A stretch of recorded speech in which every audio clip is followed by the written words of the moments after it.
सदन कसाई शालिग्राम भगवान की शिला को रखकर मांस तोलता था।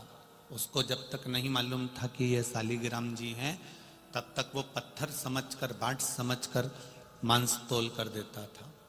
पर जब उसको समझ में आ गया सदन कसाई जी को कि ये भगवान हैं, तब फिर उसने उस शालिग्राम जी से मांस को नहीं तोला। हम भी भटकते रहते हैं, हम भी यहां वहां सब दूर भटकते रहते हैं। जब तक हमें परमात्मा के चरण नहीं मिलते, तब जब तक हमें मालूम नहीं पड़ता कि ये हमारा है और हम इसके हैं और ये हमको तार देगा, तब समझ में आता है कि यह परमात्मा।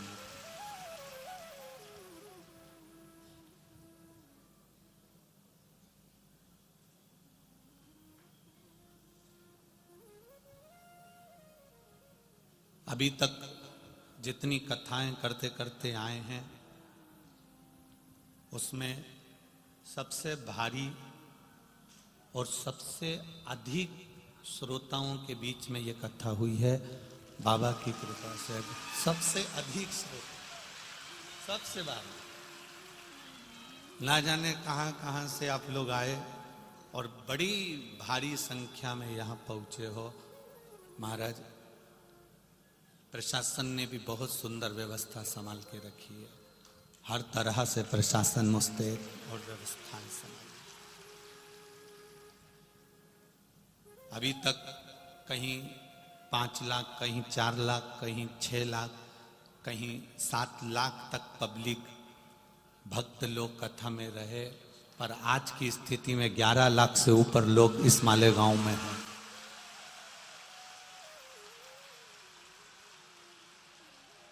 मालेगांव की एक एक दुकान, एक एक गुमठी, एक एक व्यापार का स्थान। कल कथा में हमको, जब हम कक्ष में पहुंचे, आदरणीय स्वर्गीय श्री जगन्नाथ जी अग्रवाल जी के घर पर जहां हम रुके हैं, वहां जब हम पहुंचे तो हमने वासु जी से कहा कि बड़ा विचित्र लीला है ये कि टेंट जब पूरा खत्म हो गया और टेंट नहीं लग पा रहा था, तो कपड़े के व्यापारियों ने अपनी दुकान की बेडशीट निकाल कर दे दी थी कि पकड़ पकड़ कर बैठ कर कथा श्रवण करें। बेडशीट, कल के फोटो में आप लोगों ने देखा होगा कि बेडशीट पकड़ पकड़ के लोग, कितने धन्य हैं ऐसे व्यापारी जिन्होंने अपनी दुकान की बेडशीटें निकाल कर दे दी कि इसको पकड़ लो और बैठ कर कथा सुनो। ये सुख कहां मिलेगा? ऐसा आनंद जिंदगी में नहीं मिल सकता।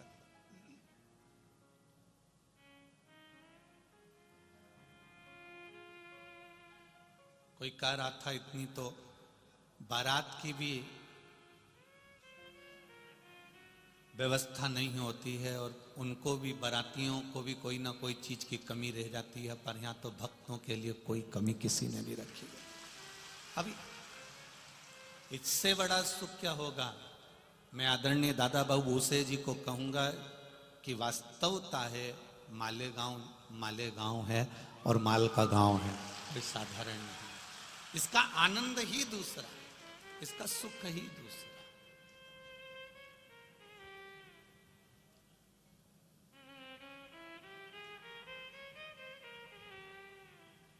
राष्ट्रीय स्वयं संघ के, आरएसएस के कार्यकर्ता, बजरंग दल के कार्यकर्ता, शिवसेना के कार्यकर्ता, विश्व हिंदू परिषद के कार्यकर्ता, हिंदुत्सव के कार्यकर्ता, दुर्गा वाहिनी के कार्यकर्ता, मारवाड़ी समाज के, अग्रवाल समाज के, महेश्वरी समाज के, जैन समाज के, धोबी समाज के, नाई समाज के, पाटिल समाज के, जितने जितने हैं, जितने जितनी समाज जुड़ी हुई हैं, हम तो नाम लेते रहेंगे तो 2-4 दिन निकल जाएंगे। इतनी इतनी सेवा भाव, इतना प्रेम से करा है, इतना प्रेम से करा है जिसका वर्णन। प्रशासन के साथ कदम से कदम मिलाकर चला है राष्ट्रीय स्वयं संघ के कार्यकर्ता, और उन्होंने जो व्यवस्थाओं को साथ दिया है, हर पंडाल में व्यवस्थाओं को जो दिया, बहुत बहुत सराहनीय। कोई सहजता नहीं, एक आनंद का विषय रहा है। एक आनंद का सुख। भक्ति जब भीतर से जाग जाती है तब परमात्मा को पाने का तरीका अपने आप मिल जाता है। एक बच्चा रो रहा था, घर में माँ हलवा सेक रही थी, सीरा बना रही थी। आटा डाला, घी डाला, कढ़ाई को रख और सेकना चालू कर।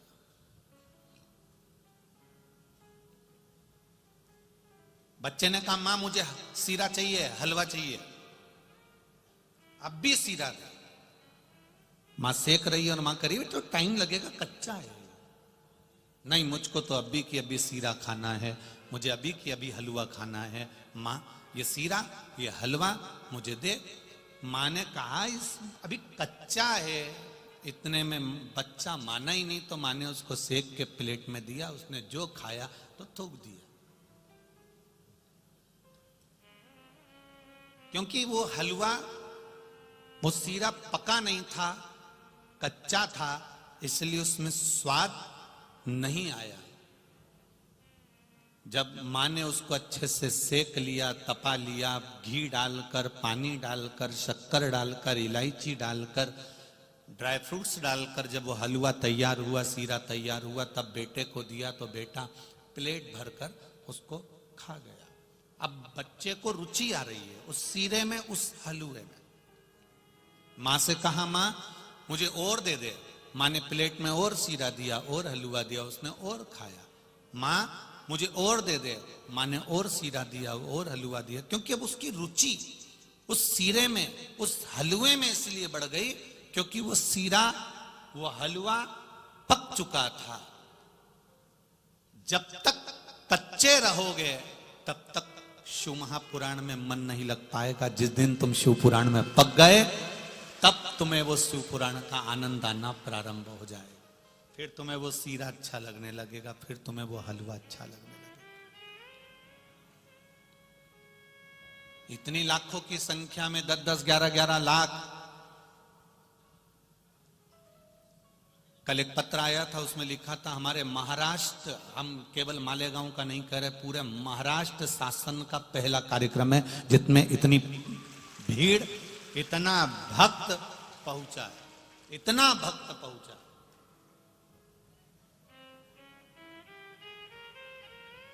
रोडों पर बैठे हुए हैं, दुकानों में भरे हुए हैं, डबल पथवे पर पूरे जनता ही जनता, पूरे भक्त ही भक्त।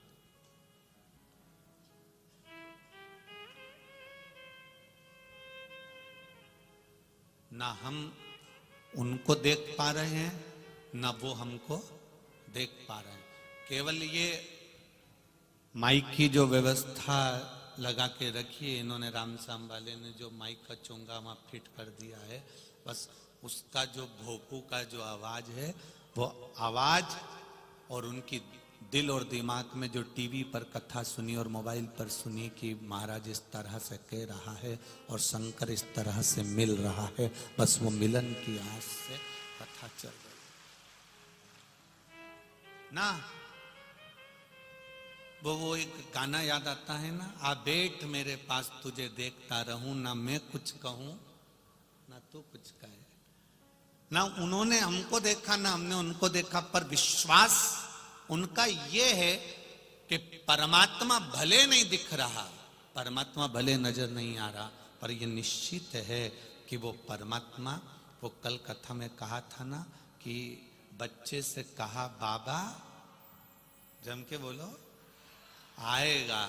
उसी तरह तुम भी कहते रहना मेरा भोला आएगा। बस वो मिलन की आस बरकरार रखिए।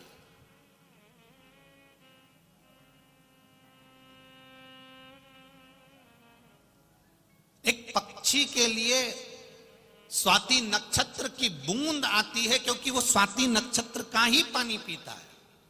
सही है, केवल एक स्वाति नक्षत्र का पानी पीता है, इसके सिवा वो स्वाति नक्षत्र के सिवा पानी नहीं पीता। जब स्वाति नक्षत्र की बूंद एक पक्षी के लिए परमात्मा को स्वाति नक्षत्र में गिराना पड़ती है और वो बूंद वो पक्षी पीता है तो उसका पेट भर लेता है, फिर अगले स्वाति नक्षत्र का इंतजार करता है। उसी तरह परमात्मा ने पक्षी बनाया तो उसकी प्यास मिटाने के लिए स्वाति नक्षत्र का पानी भी दिया है। और आपके भीतर अगर शिव महापुराण की कथा सुनने का भाव जागृत हुआ है, शंकर को पाने की इच्छा जागृत हुई है, शिव तत्व को जानने की इच्छा प्राप्त हुई है, तो वो शंकर एक ना एक दिन आकर तुम्हारे दुख की घड़ी में जरूर खड़ा होगा, ये निश्चित। आप उसको पुकारो, आप उसको हृदय से, बस केवल दिल से उसको पुकारने का प्रयास करना। थोड़ा सा हलवे को, सीरे को पकाना पड़ेगा, थोड़ा तपना पड़ेगा, थोड़ा कष्ट भोगना पड़ेगा। और जब दुख, कष्ट, तकलीफ आती जाती है तब भजन का बल बढ़ता चले जाता है। एक बात याद रखना, दुख, तकलीफ, कष्ट आता है, क्यों आता है? हमारे पिछले जन्म के पाप को काटने के लिए। दुख आया पूर्व जन्म के पाप को काटने के लिए आया। पर आज के जमाने में लोग सोचते हैं कि दुख आ गया है तो इसको जल्दी से मिटा दूं। ऐसा नहीं होता। एक हाथ कट गया, फोड़ा हो गया, छाला हो गया, शरीर में रोग हो गया, तुम कितनी भी दवाई खा लो, कितनी भी तुम पट्टी करवा लो, कितनी भी क्रीम लगा लो, उस घाव को भरने में थोड़ा 2-4 दिन तो लगता ही है। एक फुंसी हो गई, एक कहीं यहां फुंसी हो गई, कहीं यहां हो गई, कहीं यहां हो गई, कहीं यहां हो गई, एक फुंसी हो गई, उस पर कितना भी तुम बाम लगा लो, कितनी भी दवाई लगा लो, वो फुंसी धीरे धीरे धीरे धीरे 2-4 दिन में ही बैठेगी। एकदम दवाई खाने से या एकदम इंजेक्शन लगवाने से या एकदम औषधि खाने से वो नहीं बैठने वाली, उसका इलाज नहीं होने वाला। थोड़ा समय दवाई को भी लगता है शरीर को एडजस्ट करने, थोड़ा समय क्रीम को भी लगता है शरीर को एडजस्ट करने में। उसी तरह तुम्हारे दुख को काटने में भी परमात्मा को थोड़ा समय जरूर लगता है, क्योंकि थोड़ा समय लग सकता है।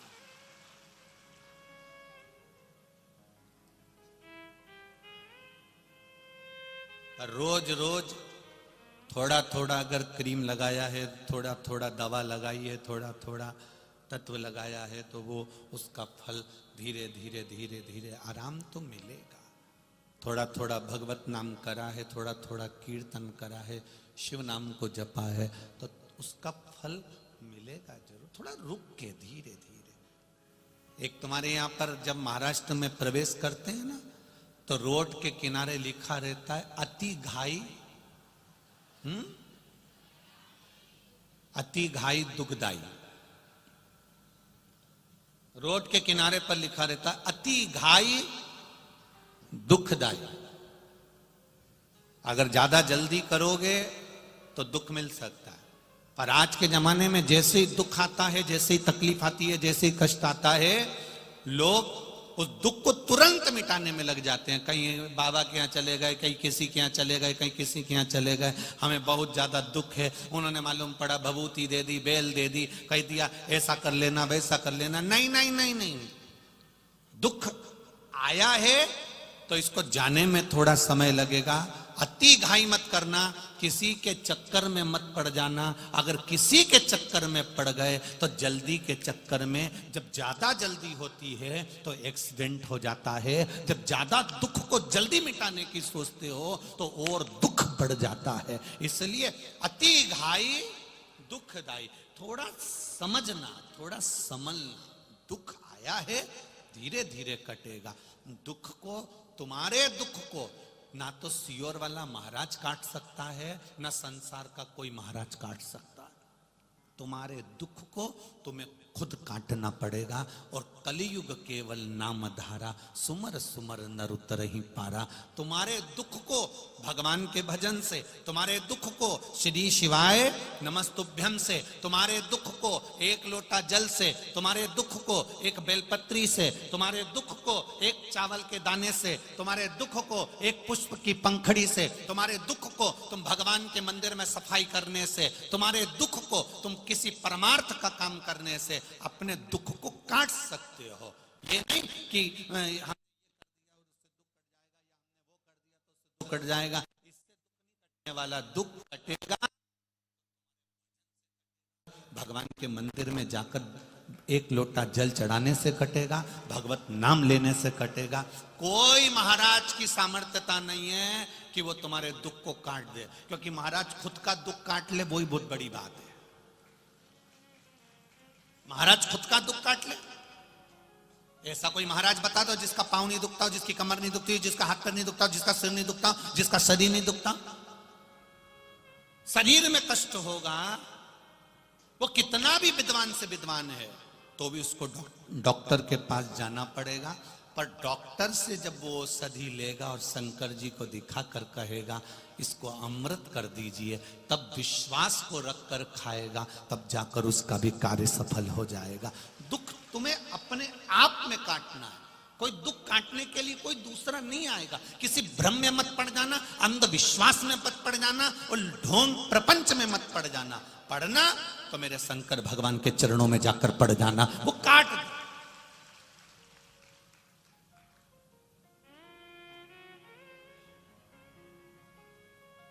कई लोग कहते हैं गुरुजी इतने सारे महाराज आते हैं, संत आते हैं, कथाकार आते हैं, वो सबसे मिलते हैं, आप क्यों नहीं मिलते हो किसी से? हमसे मिलकर करोगे क्या? हम ना तो कुछ बताते हैं और ना हम कुछ जानते हैं, हमको कुछ आता भी नहीं। केवल ये व्यासपीठ है, ये कुबेरेश्वर बाबा की शिव महापुराण की पोथी है और बाबा का भजन है, श्री शिवाय नमस्तुभ्यम मंत्र है और एक लोटा जल है। बस इतना जानते हैं कि एक लोटे जल को चढ़ाते चढ़ाते जब सियोर वाला महाराज भी यहाँ तक पहुँच सकता है तो आप भी उस जल के सहारे वहाँ तक पहुँच सकते हो। किसी का भाग्य लिखना या किसी का भाग्य बताना या आपके जीवन में क्या हो रहा है यह बताना हमारे बस की बात नहीं है। हमें कोई विद्या या कोई सिद्धि हमारे पास में नहीं है। हम तो केवल भगवान का भजन करते हैं और आपसे भी करवाते हैं, क्योंकि दुख कोई दूसरा नहीं काट सकता, दुख आपको स्वयं काटना है। पत्नी का सिर दुखेगा, पति बाम लगा सकता है, पति दवाई लाकर दे सकता है, पर पत्नी के सिर दर्द को पति ले सकता है क्या? बोलो, जम के बोलो, नहीं ले सकता। दर्द उसको ही सहन करना पड़ेगा, दर्द उसको सहना पड़ेगा। जब एक पति पत्नी के सिर दर्द को नहीं ले रहा है, दवाई दे देगा, औषधि दे देगा, बाम लगा देगा, पानी ला देगा, चाय बना के पिला देगा, सब कुछ कर देगा, पर उसके दर्द को पति नहीं ले सकता। पति के दर्द को पत्नी नहीं ले सकती, भाई के दर्द को भाई नहीं ले सकता। पर इतना जरूर हो सकता है कि जैसे पत्नी दवाई खाएगी तो पत्नी का सिर दर्द बंद होगा। अगर आप शंकर के मंदिर जाओगे तो आपका दुख कट जाएगा, ये निश्चित। आप उसकी चौखट पर जाइए, आप उसके दरवाजे पर जाइए, आप उसकी शरणागति पर जाइए, और जब आप शरणागति में पहुंचोगे, उसके भजन में पहुंचोगे, उसके कीर्तन में पहुंचोगे, उसके मंत्र जाप में पहुंचोगे। यहां 7 दिन आप लोग आए हो, 7 दिन यहां पर लोग आए हुए हैं।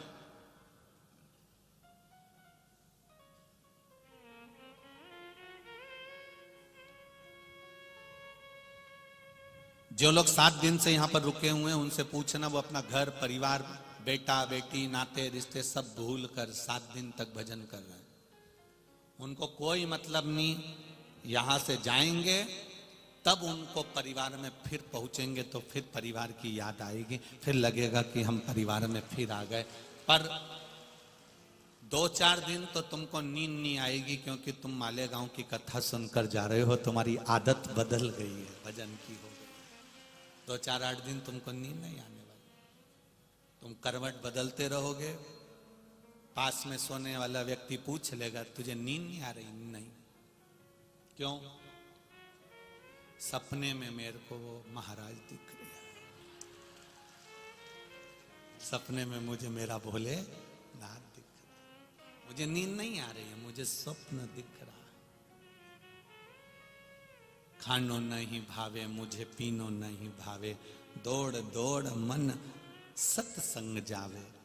जब मुझे बस केवल भगवान की भक्ति नजर आ रही है, केवल भक्ति और कुछ नहीं। भजन का जब बल बढ़ जाता है तब कुछ भी दिखता नहीं। गुरुजी ने पूछा था कौरवों से भी और पांडवों से भी, इस पेड़ पर क्या दिख रहा है? तो कोई के पेड़ दिख रहा है, कोई के पक्षी दिख रहा है, कोई के उसके पंख दिख रहे हैं, कोई के उसके पास फल दिख रहा है। केवल एक था जिसने कहा पक्षी का केवल नेत्र नजर आ रहा है, जिसने एक निशाना बना लिया है कि मुझे अगर दुख आएगा मैं किसी के पास नहीं जाऊंगा। जिसने एक निशाना बना लिया, एक लक्ष्य बना लिया कि मुझे दुख आएगा मैं किसी के पास नहीं जाऊंगी, डॉक्टर को दिखाऊंगी और फिर महादेव के पास जाकर कह दूंगी कि तेरे भरोसे पर दिखा के आई। दुख आएगा, उसको निपटने का तरीका भी आपको आना चाहिए।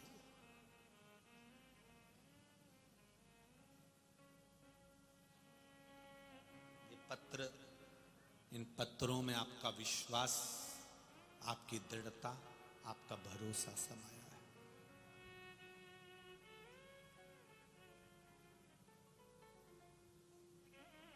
सब कुछ टूट जाए,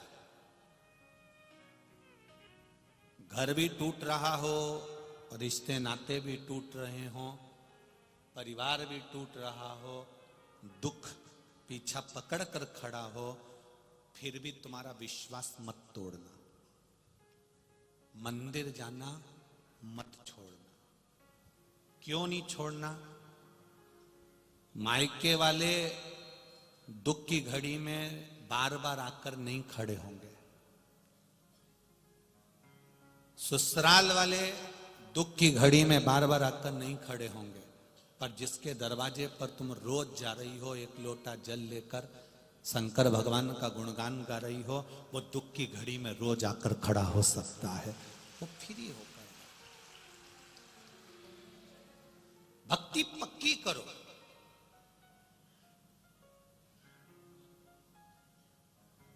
जब भक्ति पक्की हो जाएगी, जब विश्वास पक्का हो जाएगा, फिर आप डोल नहीं सकते। धर्म की जय हो, अधर्म का नाश हो, प्राणियों में और विश्व का कल्याण। ये विश्व का कल्याण तब होगा जब हम किसी ना किसी रूप में, कहीं ना कहीं, हम किसी ना किसी रूप में सत्कर्म में लगे हुए।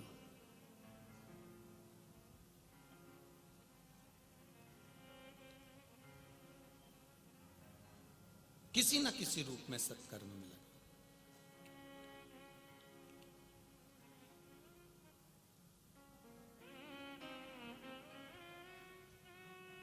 नासिक में कुंभ का मेला भराया, कई बार भराया, आ जाता है 12 वर्ष में कुंभ का मेला। प्रशासन को कितनी व्यवस्था करना पड़ती है उस मेले के लिए। 1 साल पहले मेले की तैयारी चालू हो जाती है। बोलो सही है? चारों तरफ प्रशासन को व्यवस्थाएं करना पड़ती है। उस मेले में भी 10 लाख, 20 लाख, 25 लाख, 50 लाख जितनी पब्लिक जाती है जाती है, पर उससे आधा मेला होता है ये शिव महापुराण की कथा का मेला। आधा मेला है। यहां छोटे से छोटे व्यक्ति से लेकर बड़े से बड़ा करोड़पति भी इस मेले का सुख भोगता है।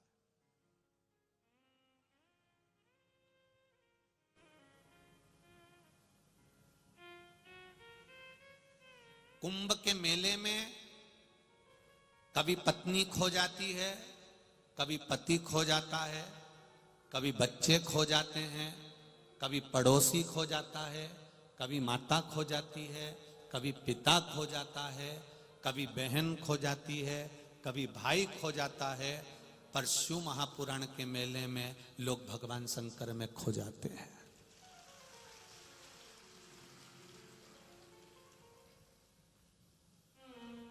यहां शिव में खो रहे हो आप।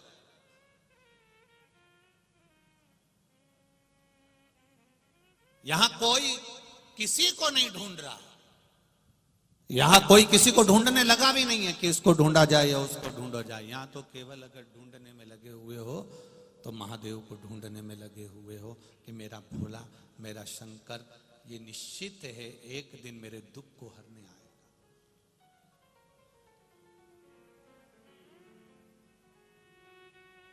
भक्ति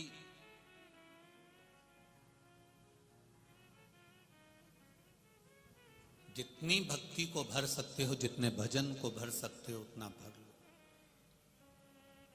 पाप ज्यादा आ जाए तो उसको ले जाके खाली कर दो। जैसे कल कथा में कहा था, सोयाबीन ज्यादा आ जाए, गेहूं ज्यादा आ जाए तो उसको मंडी में खाली कर दिया जाता है और पाप ज्यादा नहीं होगा। सड़ेगा कि नहीं सड़ेगा, वो डब्बा सड़ने लगता है। बहुत दिन तक लोहे की बाल्टी में, प्लास्टिक की बाल्टी में, एल्युमिनियम, स्टील, कोई भी बर्तन में आप रख कर रखिए, पीतल, एल्युमिनियम जो में रखोगे वो सड़ने लगेगा। बहुत दिन तक कचरा रखोगे तो बर्तन सड़ने लगेगा। इसलिए इस मन रूपी बर्तन में बहुत दिन तक अहंकार को मत रखना, लोभ को मत रखना, दुश्मनी को मत रखना, कपट को मत रखना, बेईमानी को मत रखना, वरना ये बर्तन सड़ने लगेगा, बदबू मारेगा। बर्तन बदबू मारने लगता है।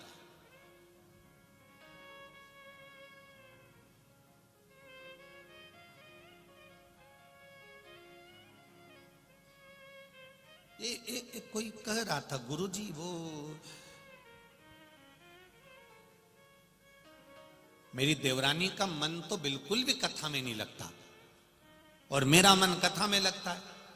मैं टीवी चालू करती हूं और देवरानी कहती है कहां टीवी में लगे हो, कथा में लगे हो। वो टीवी बंद कर देती।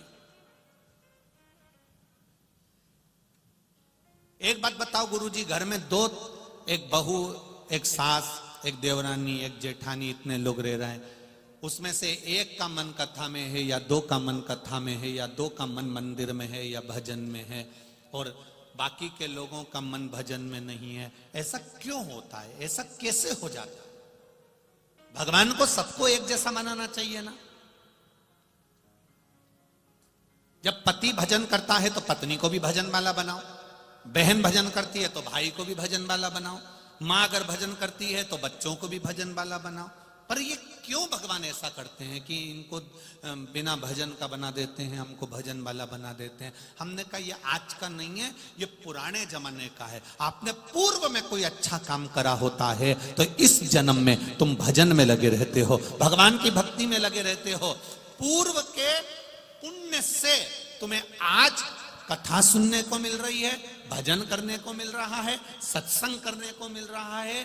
भगवान मौका दे रहा है कि पूर्व में जो तूने पुण्य करा था तो ये मनुष्य का शरीर मिल गया, अच्छा शरीर मिल गया, परिवार अच्छा मिल गया, कुटुंब अच्छा मिल गया, इसको और बढ़ा ले तो तू थोड़ा भजन और कर ले। ये भगवान की कृपा से प्राप्त हुआ है। पूर्व में अच्छे थे तो आज भी तुम अच्छे हो और पूर्व में गड़बड़ थे तो आज भी तुम गड़बड़ हो। और नहीं मानो तो एक प्रैक्टिकल करके देखना। एक डब्बी में हींग,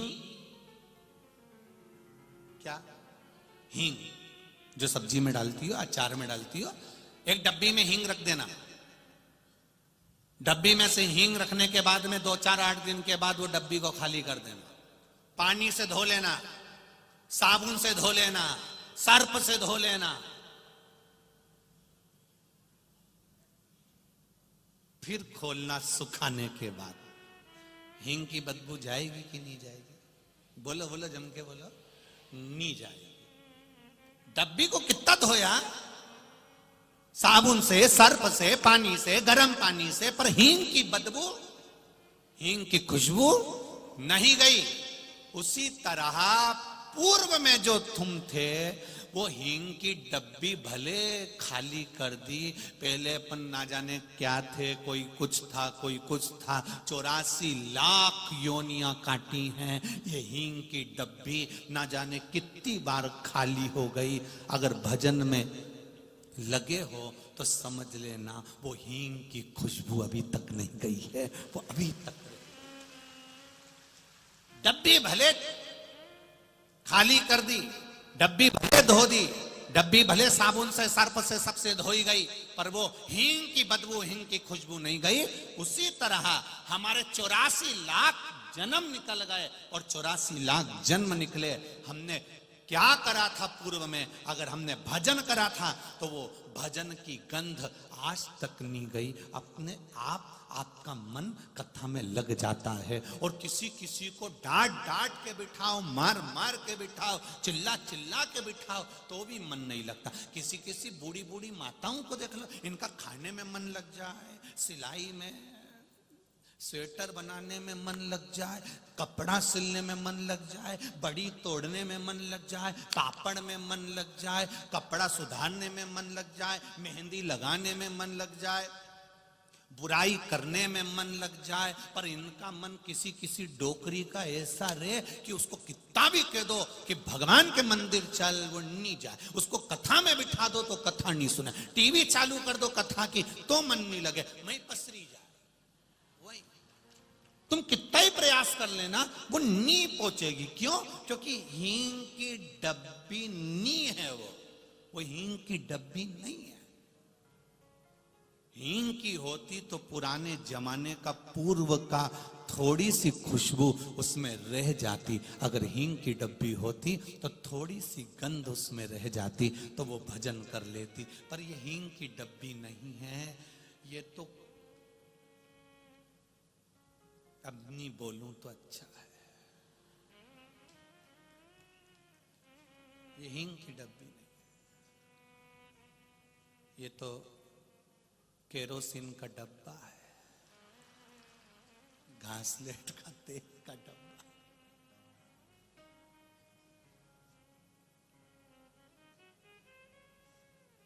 घासलेट के तेल का डब्बा देखा तो लग रहा केरोसिन का डब्बा।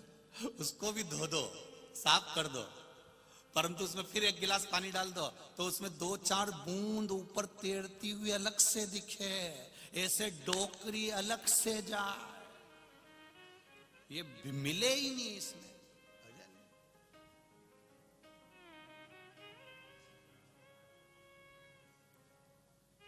तो मेरी मालेगांव की हींग की डब्बियों, ये खुशबू आपकी कितने ही जन्म दे दे मेरा भोलेनाथ, 84 लाख योनियां काट दे, ये डब्बी की गंध जाना नहीं चाहिए। ये हींग की डब्बी की गंध, खुशबू जाना नहीं चाहिए। कितनी दे दे वो जन्म, कितने ही सांप बनाए, बिच्छू बनाए, और ऐसा नहीं है सब बने अपन, ऐसा नहीं कि अपन ने कोई जन्म नहीं लिया होगा। आप भी कुछ ना कुछ बने होंगे पूर्व में, हम भी कुछ ना कुछ बने होंगे। 84 लाख योनियां काटते काटते काटते काटते यहां तक पहुंचे हैं। माथे की जूं भी बने थे, किसी ने निकाल के नखून पे धर के निपटा दिया।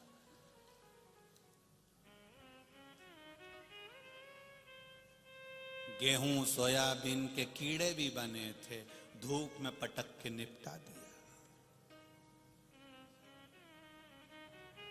ये तो बने शरीर दिया उसने। इस गंध को समाप्त मत होने देना।